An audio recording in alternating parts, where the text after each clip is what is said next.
Mga master, muli na naman pong nadagdagan ang mga pending bills tungkol sa salary increase. Sa Senado po, naghain si Senator Raffy Tulfo ng Senate Bill number 2688, May 21, 2024 po, yung petsa ng pag-receive nito doon po sa Senado. Senate Bill 2688, ganun pa rin po, gustong taasan ang sahod ng mga civilian personnel sa gobyerno.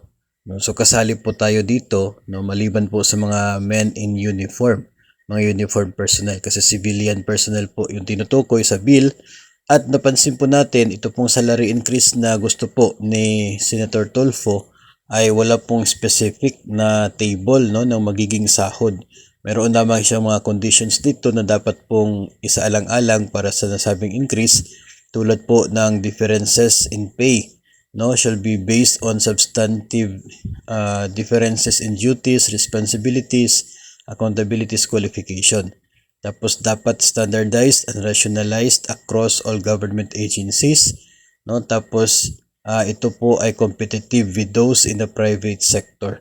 So yun po yung mga bagay na makikita po natin sa proposal or bill ni Senator Raffy Tulfo. At ang plano po niya ay yung first tranche January 1, 2024 mismo, yung magiging simula, so hanggang 2028, 2027 po base sa kanya pong bill. Ito po ay magkasintulad po doon sa bill na naipasa na before ni Senator Bongo na related pa rin po sa salary increase. Wala pong specific na table, pero mayroon pong specific na guidelines, considerations sa kung ano yung magiging basihan sa increase. So far, yun nga, nadagdagan yung bilang ng mga pending bills sa Senado related to the salary increase. Yung mga existing naman po na bills ay ganun pa rin, nakapending sa committee.